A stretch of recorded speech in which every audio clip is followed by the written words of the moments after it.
Straight talk from Israel. You're listening to Israel News Talk Radio.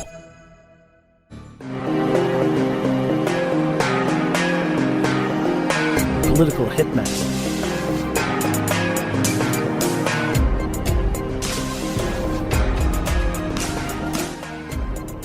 I'm Howie, your political hitman here on Israel News Talk Radio. So happy to be here. And I invite you to join me in the chat room on IsraelNewsTalkRadio.com. There you could join me in the chat room. You have the phone numbers to call in. Everything is there on IsraelNewsTalkRadio.com. So there's not much that really upsets me in life. I'm a pretty happy guy. Those of you listening to Political Hitman on Israel News Talk Radio know that I'm fairly happy most of the time. Okay, that's probably not the truest statement in the world, but we'll go with that for now.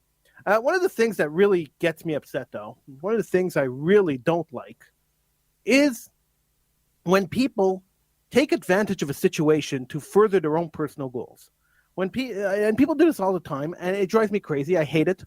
When people do things in order to promote themselves, and they take advantage of a big situation in order to promote themselves. And this is happening in the United States. This is happening right across the United States, and I want to talk about that. This is a reason why the U.S. is actually falling apart. That life in the U.S. is coming to an end as we know it. There's going to be no real reason for anybody, Jew or not Jew, to live in the U.S. The U.S. is falling apart, and the politicians in the U.S. are allowing it to.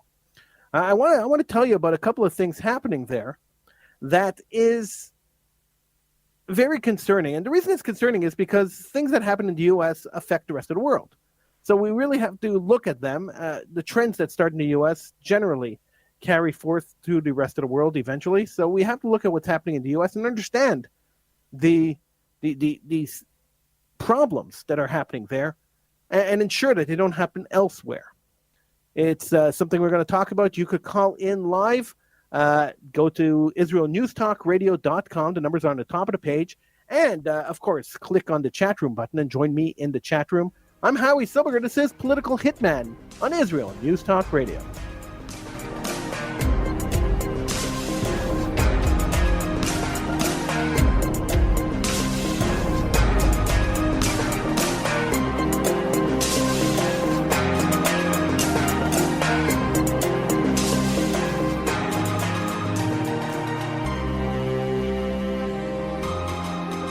Always challenging the status quo. Hello, I'm Rod Bryant on Beyond the Matrix here at IsraelNewsTalkRadio.com. I want to encourage you to listen each week, every Wednesday at the same time, for an amazing show that will challenge you, inform you, and inspire. News, views, and wisdom for the nations here on IsraelNewsTalkRadio.com. Don't forget, Beyond the Matrix every week, Wednesday, here on IsraelNewsTalkRadio.com.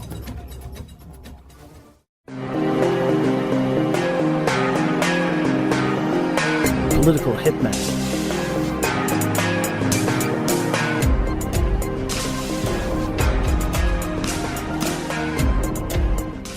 I'm Howie Silberger, your political hitman here on Israel News Talk Radio. Feel free to join me in the chat room on IsraelNewsTalkRadio.com, and you can click on that button on the top of the page. It says chat room.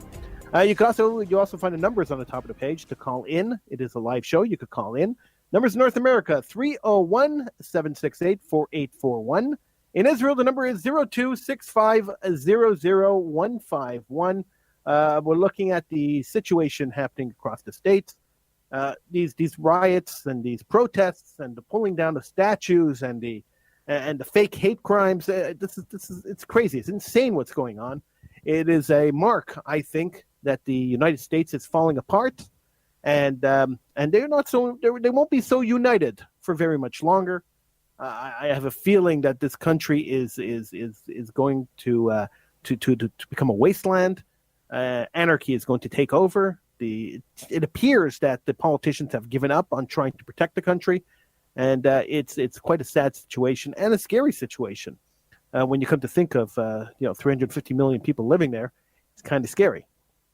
The thing that really got me today is a report that that a NASCAR driver, those guys who drive cars around in circles, they race cars. I don't get it. I don't watch car racing.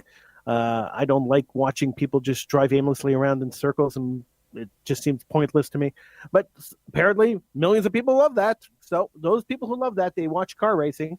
And there's NASCAR and there's F1, Formula One. There's kind of different cars. So NASCARs are the stock cars, and so we take a look at NASCAR.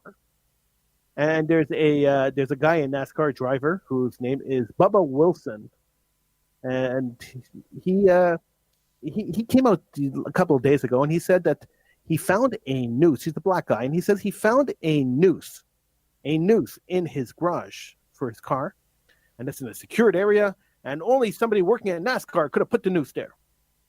And the FBI, the Federal Bureau of Investigation, sent 15 agents to go and to check out Bubba's story, to make sure that that he's safe, and to find a culprit and bring the culprit to justice. And so these 15 agents did a full investigation, and they found out that the noose that they found in Bubba's garage was actually a standard garage piece of equipment. It's a loop, and every garage in NASCAR has one. And Bubba's been a NASCAR driver for a long time. He's been in and out of these garages a long time. Guaranteed he's seen it before. It's a loop that they use to close the garage door. The garage doors are pretty high, so they have a rope that they hook on the garage door, and they pull the garage door down. And that was Bubba's racist news. So this is like not the first time that that somebody tried to take advantage of a situation to bring attention to themselves. And so there was no pouring of support for Bubba. NASCAR banned the Confederate flag, which I have no problem with, whatever. And they had a big rally for him, and they marched him to the front, and they held him up on a pedestal, and Bubba was the king for 2 days. But they're not going to fire him.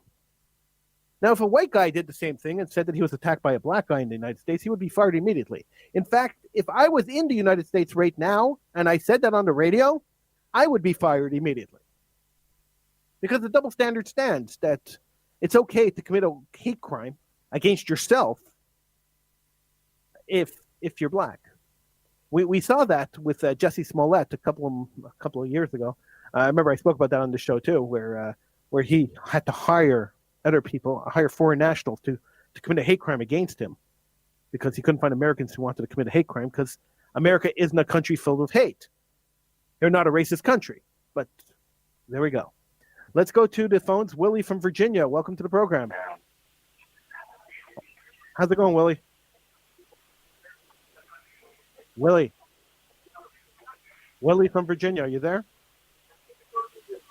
Willie going once. Willie, I can't hear you. Are you there?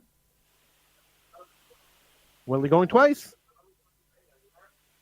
Willie is gone. He's not there. All right. Thank you for calling, Willie. And if there was a problem with your phone, call back. We'll put you on. Numbers to call, by the way, if you want to get in on the conversation. In North America, 301-768-4841. In Israel, 0265-00151. I have an issue with people faking hate crimes. And the issue I have is not so much the fact that people want to have a more, I don't know, more higher profile. That's not my problem. My problem isn't the higher profile these people are seeking. My problem is that when an actual hate crime happens, with all people faking hate crimes, and there's about 15, 16 hate crimes that were faked in the last year, high profile hate crimes that were faked in the last year. When people fake hate crimes, what happens is, when real hate crimes happen, nobody pays any attention to them. It's the boy who cries wolf syndrome, where the more you cry hate crime, the more you cry hate crime. And this is the criticism I have for the Jewish community too. And I've had that for a long time. The more you cry anti-Jewism, the more you say there's a Jew-hating incident when it's not, the less serious people take it when it actually is. And so these people who are narcissists, who create hate crimes against themselves, who pretend to have hate crimes, these people are the kind of people who actually hurt their cause instead of help their cause, and that's really a sad story. Hate crimes happen, but we want to we want to take them seriously. We want to know that they actually happened, and we want to know that that we could actually find a culprit and actually go after somebody. When they fake them, it takes it a little less seriously. How many agents is the FBI going to send to the next hate crime? They sent 15 this time. They're not going to send 15 next time. Bloody shame. Let's go to the phones. Willie called back from Georgia. Hi, Willie. Hello? Hi, Willie. How's it going? Hey, how are you doing? I am good. Willie, do you have the stream on in the back? Because if you have the stream on in the back, you're hearing a delay, and that's probably why we're having a problem talking to people. It's what? All right. What's up, Willie? What's on Can your you hear me now? I hear you. What's on your mind? Oh, nothing. Are you guys talking about the protest? I am, yeah. Oh, okay. Yeah, we're way up in the mountains, so we really don't feel it too much. But you still got, 2 or 3 little clowns that want to come out and protest in the mountains. It's absolutely insane. Do you think that the protests are justified? Do you think they have a point? Yes, I do, but not to a certain extent. But do you understand? I mean, I spent 5 years in the Florida Department of Corrections, and I've seen numerous white people get killed with their knees on their head. So I don't think it's about race. That's all I'm trying to get across. So what do you think it's about here? What do I think it's about? Yeah. The cops think they have way too much authority over people. That's what I think it's about. So you think it's abuse in the police force? Yes, I do. Did you or no? Oh, okay. I want to hear what you have to think. What you think? Do you think it's the majority of police, or do you think there's a minority of police that abuse their authorities? No, not every police, but it's a lot of them. I mean, I'm sure you're not a criminal, so you don't have to deal with them on a daily basis. But for criminals, I used to do that up until I was 40 years old. But I'm done with that now. I've been done with that for 5 years. But up until I was 40, yes, you have to deal with them on a daily basis like that. They treat everyone the same. It doesn't matter if you're a black crackhead or a white meth addict. They're going to treat you exactly the same. All right, so you worked in the Department of Corrections. Tell me, what kind of abuse happens in the Department of Corrections? I worked? No. I didn't work in the Department of Corrections. Oh, I thought that's what you spent said. 5 years in the Department of Corrections. Oh, you were a prisoner. Yes. So yes. tell what kind of abuses happened while you were there? What did you see? What did you witness? I don't know if you ever heard of Tunchi, which is synthetic marijuana, K2. Okay. Have you heard of that or no? No, I haven't. No, I'm not up on my You haven't heard of you have not heard of synthetic marijuana, which is killing people every single day. I've heard of it, but I don't know much about it. I haven't done much research on marijuana. Right. Well, that's a big thing in prison right now, and all these they all smoke it. White, black, Mexican, it don't matter the race. They all smoke it, and they get fucked up on it, and they start they call it twacking out, and they go crazy over this little marijuana, and the cops they use that to their advantage to kill people every single day by putting their knee on their neck. And I've seen it at least, I'm not going to exaggerate, probably 8 times in 5 years. Wow. How were you abused by the guards in the prison while you were a prisoner? I wasn't, because I don't smoke it. I sat back and did my time and watched everyone else do it. So it's only the druggies that get abused. Is that what you're saying? Yeah, but does that matter?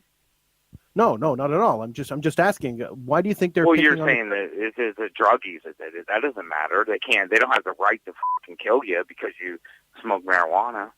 No, of course not. Of course not. But tell me, why do you think it was only the marijuana smokers that were being attacked? I'm just curious. I don't know. So I'm asking if you. Why do I think? Yeah. Because that gives them the right to do something. You know what I mean? I mean, yeah, DOC has they don't have probable cause. Willie, they can come you up for any means necessary. Willie, could you hold on 1 second? We just have to go to break, but I want to talk to you right after the break. Could you hold on? Willie, yes. All right, put Willie on hold. We'll take him right after the break. I'm Howie Silberger. This is Political Hitman here on Israel News Talk Radio.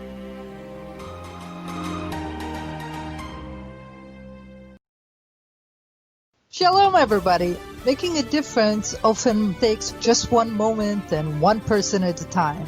I am Orly Benny Davis, your show host on Israel News Talk Radios from Jerusalem with love. You'll be hearing people talking about politics, religion, social issues, and making a better tomorrow.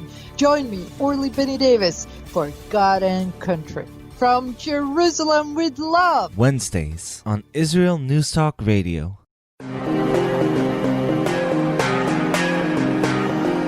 Political Hitman.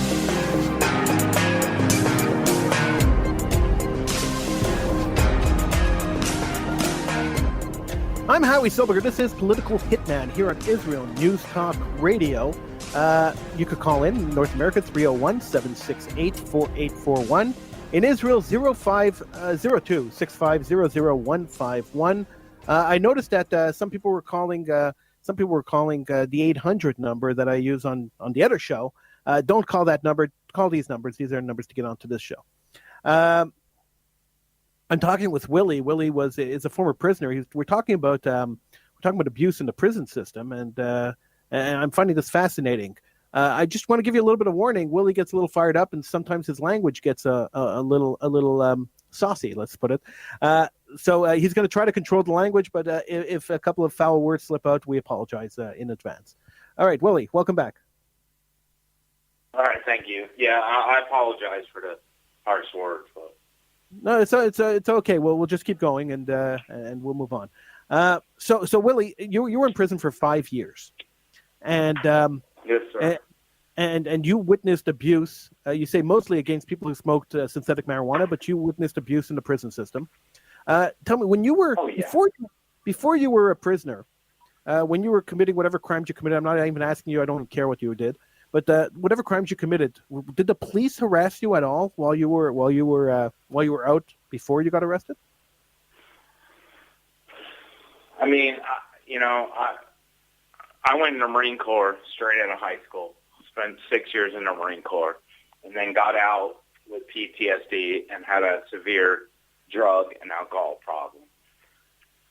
So, I get all that. They can harass me all they want because I was doing wrong. But once you're in custody and incarcerated, I just don't feel like they should be able to do that stuff. That's all.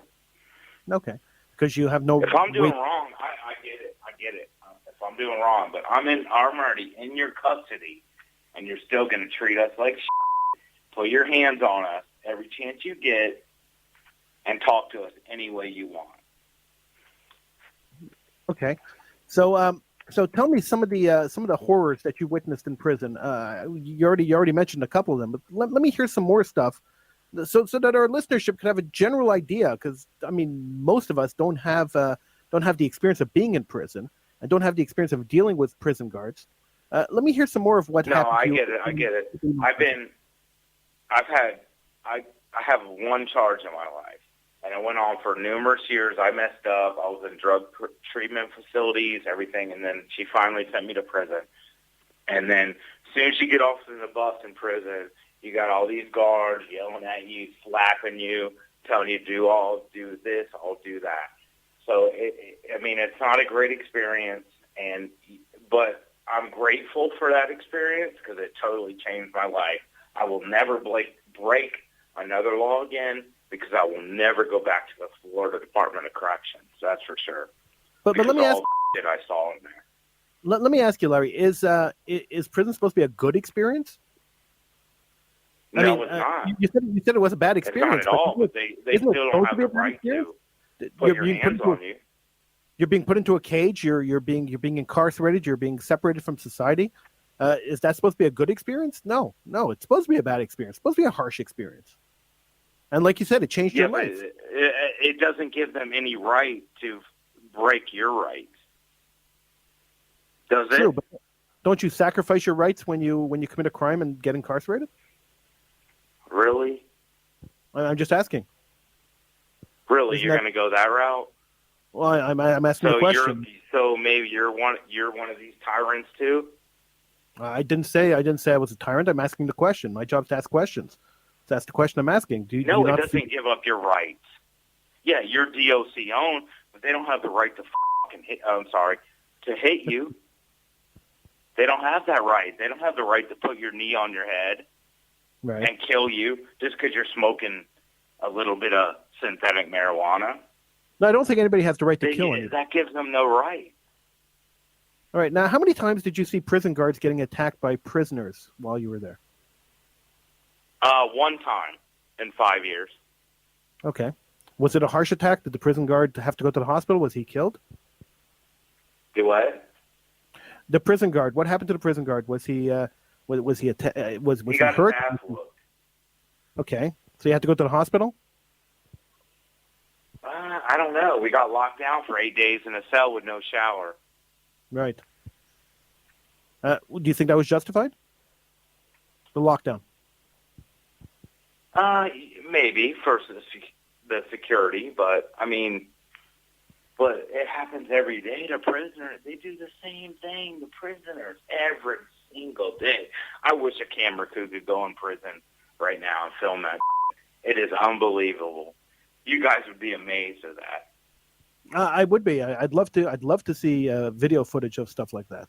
Not because I'm the kind of guy who likes to watch that stuff, but it would be fascinating to be able to see it, to witness it, and to talk about it, and then to try to change it. Do you remember the hurricane that came through Panama City? What was it called? Irma? I don't. Yeah. Is that the right hurricane? Yeah, that was a few years ago.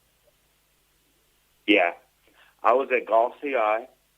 That was the only, I think, one or two prisons that got evacuated. It was Gulf CI and Calhoun CI.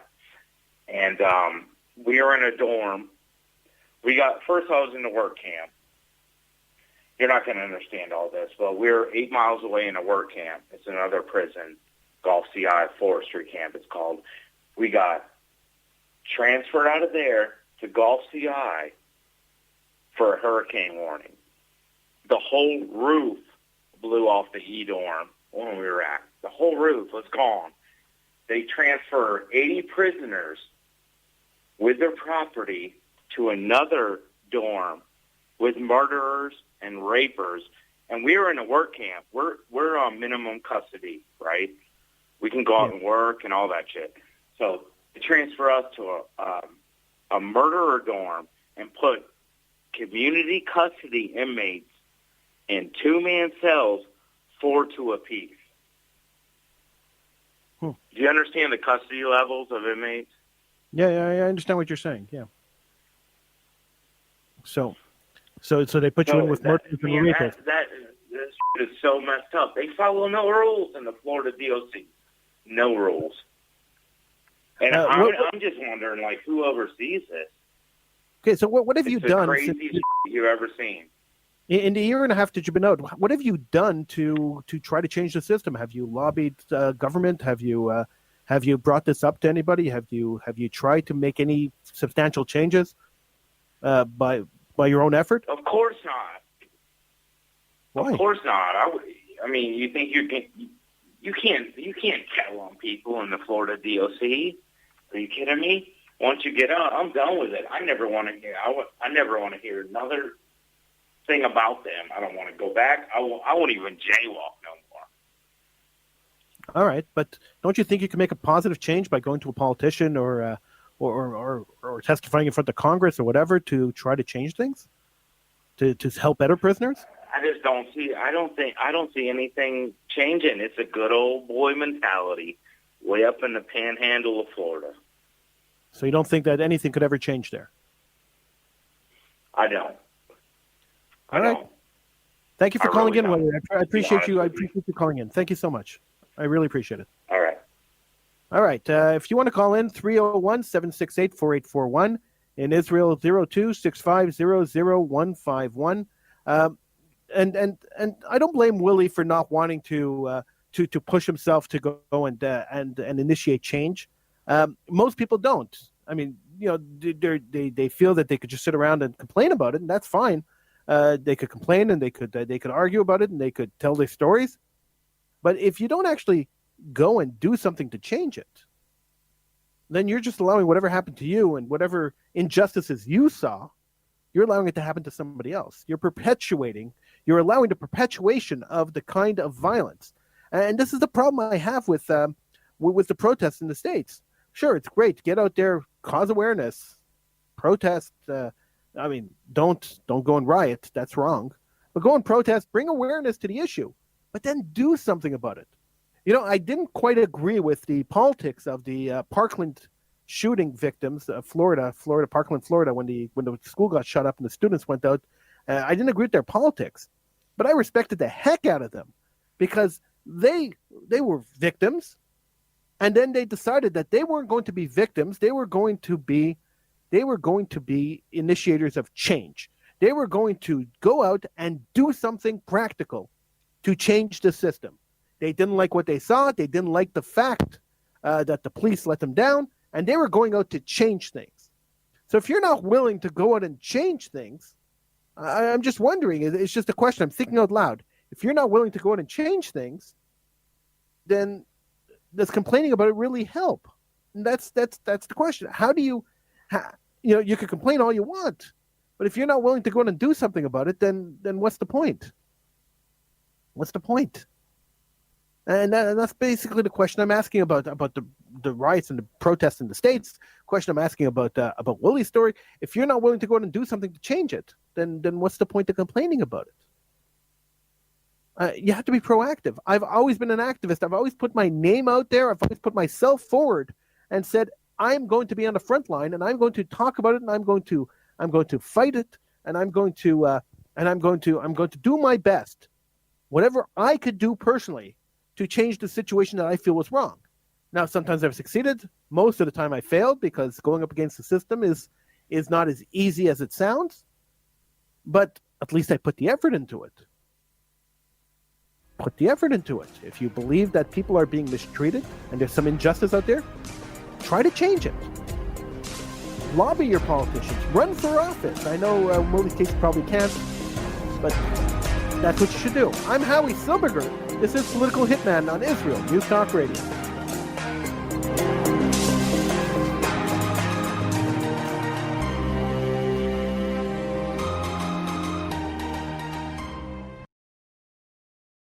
You're listening to Israel News Talk Radio. This is Shai Ben-Tekoa, and each week I'll be webcasting to you from Judea, origin of the word Jew, a people besieged and beleaguered in every generation. Nazi Germany's but a memory, but in its place the world invented the phantom Palestinians as this generation's internationally authorized Jew killers. Tune in for a different slant on life in Israel, Phantom Nation, every Monday. Hi, I'm Rabbi David Aaron. The soul basics are the most profound, the most essential, and yet often the most neglected in our education. Join me for Soul Talk on Israel's News Talk Radio and discover the secrets to love, spiritual growth, and personal power.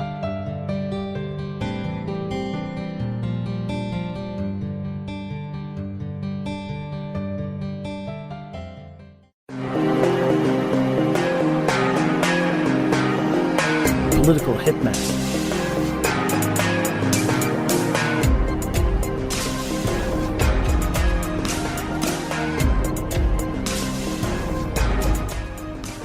I'm Howie Silberger, your political hitman here on Israel News Talk Radio. Feel free, call in. Feel free to call in. Yes, English. Feel free to call in. In North America, the number is 301-768-4841. In Israel, the number is 02-650-0151. And I'd love to hear from you. So please call in and let's talk. I'd started this segment off. I'd started the show off talking about a fake hate crime, and saying that I hate when people fake hate crimes because Because when they fake hate crimes, what they're doing is they're actually just minimizing the importance of real hate crimes, and so faking hate crimes pretty much defeats the cause. So if your cause is to stop hate crimes, faking one kind of defeats the purpose. And somebody messaged me on Facebook just after I said that at the beginning of the show, and then Willie called in. We got sidetracked with Willie, but somebody messaged me and said, "Well, at least the hate crime." What he said exactly was, excuse me, he said the hate crime is the Confederate flag flying at NASCAR, and I said, okay, but that's not what we're talking about. If you have an issue with something an organization is doing, you have the right to complain to that organization, to demand that organization change or not support that organization. Don't watch the races. Don't pay for tickets. Don't go. Don't buy concessions. Don't do anything. Don't have anything to do with them. You have that option. But when someone fakes a hate crime, what they're doing is they're turning law enforcement's eyes away from hate crimes. So the FBI sent 15 agents to investigate the hate crime at NASCAR, which wasn't a hate crime, was a fake hate crime. The next time an organization or somebody says there is a hate crime, then how many agents do you think the FBI is going to send? They're going to send much less. Why? Because last time they wasted resources. Resources is money. And so nobody likes to waste money and nobody likes to waste resources, especially if it's a hoax. So faking hate crimes is actually damaging and could potentially hurt people who might be potential victims of hate crime. And so that's really where it came. That's really where I'm coming from. And so while I may not agree with flying the Confederate flag anywhere, and I really don't agree with flying the Confederate flag anywhere, I more than that disagree with promoting fake hate crimes in order to push a political agenda, or promoting riots to promote Marxism. The leaders of Black Lives Matters, the main organization that's promoting these riots across the United States, has stated quite clearly that they support the boycott, divestment, sanction movement against Israel. So they're anti-Israel. But aside from being anti-Israel, they came out this week and said two things that are notable. First thing they said was that their main goal in these riots and these protests is not that Black Lives Matters. That's the secondary point. Their main point is that they want to get Donald Trump out of office. So the co-founder of Black Lives Matters made that statement this week. And she also said, and these were both said on CNN, you can find them on YouTube. She also said that the people who are running Black Lives Matters and organizing these protests are trained Marxist fighters. And their goal is to turn the United States into a Marxist Leninist country. There you have it. They're being honest. And then this is what gets me, because Israel's guilty of this as anybody else. What gets me is that when the enemy says what they want to do, when the enemy says, we want to destroy you, we want to kill you, we don't like you, we want to murder you, you got to take them seriously. Israel for years never took the Palestinians seriously when they said, we want to come and kill you. And then when they came to kill them, they said, that's not really what they meant. What do you mean? If my enemy tells me, if somebody looks me in the face and says, Howie, I want to kill you, I will believe them. There is no reason for me to there's no reason for me to not believe them. Why wouldn't I believe them? If my enemy tells me, I want you to die, take it to the bank. My enemy wants me to die. The only thing standing between me and my enemy, the only thing standing between chaos and civilization, is the thin blue line of law enforcement. That is the only thing standing there. Now, are there abusive police? Yes, definitely. Does policing in every country need reform? 100%. But don't believe for even a quarter of a second When they say defund the police, and they're saying it now right across the world, defund the police, that they're not talking about abolishing the police. Don't believe that for a second.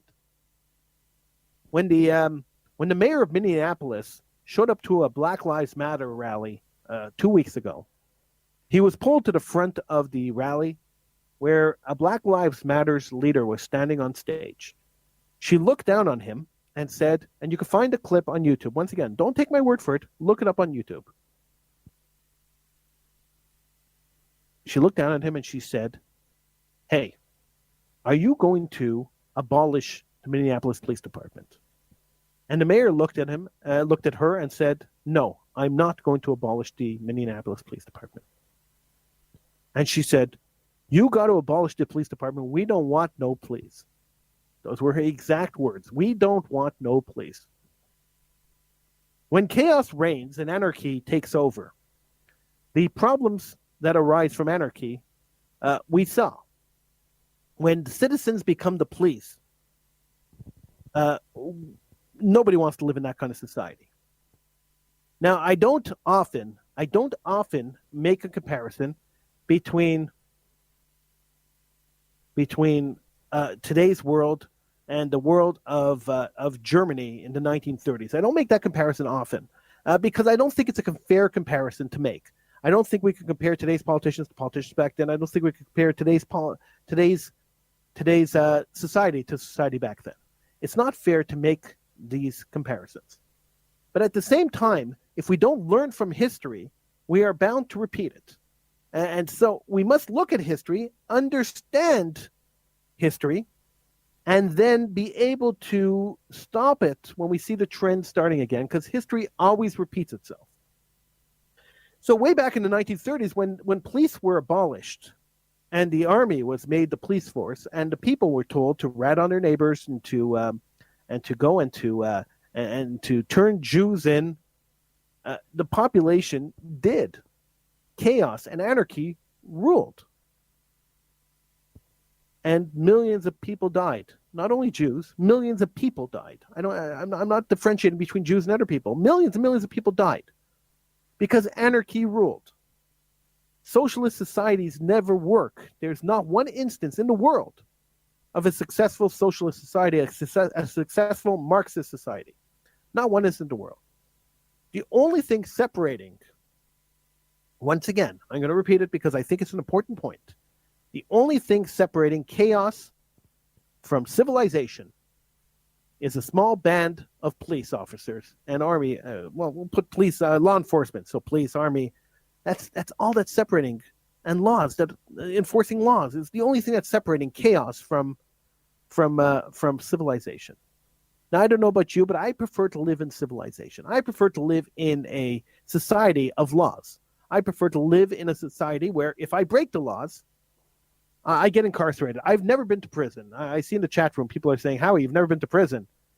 I've never been to an American prison. Doesn't mean to say I've never been to prison. I've never been to an American prison. And I've never experienced, this is why I kept Willie on, this is why I wanted to talk to Willie, because I've never experienced the experience of being a prisoner in the United States prison. If there is abuse of prisoners, which there probably is, I can't imagine there isn't. If there is systemic abuse of prisoners and there's a problem with abusing prisoners, then that has to be dealt with. But the only way that you could deal with these kind of problems is not through riots and throwing rocks at them, because they're just going to retaliate with the weaponry that they have. A police officer, a soldier, anybody with a gun's job, if they're wearing a uniform and a gun, their job is to kill or be killed. That is their job. If somebody comes to kill them or somebody comes to hurt them, they will use lethal force to stop it. That's their job. Now, whether it's right or wrong is a totally separate conversation. Morals, totally separate conversation. But that's their job. So attacking them is not going to solve the problem. The only way to solve the problem, if the problem exists and you believe the problem exists, is to lobby your politicians, is to go to Congress, is to go to whatever, I say Congress, you go to Parliament, you go to Knesset, wherever you're going, whoever makes the laws, you go to them. You go to the media. You make a big deal about it. It's the only way to solve the problem. Now, I understand that once you're a prisoner, you don't want to get involved in this. You don't want to do this. I get it. But then other people are just going to suffer the same way you did. Somebody's got to take the bullet for somebody else. Simple as that. And you might think I don't get it. You might think that I'm naive. That's fine. You're entitled to your opinion. I'm entitled to mine. But that's the only way you're going to change things. You can't change things by violence. Violence brings attention. Violence brings it to the forefront. But once it's at the forefront, you got to get the politicians involved. If they're not involved, nothing ever changes. History teaches us that. I'm Howie Silberger. This is Political Hitman. We're heard every week here on Israel News Talk Radio. I will see you again next week. Thank you for listening.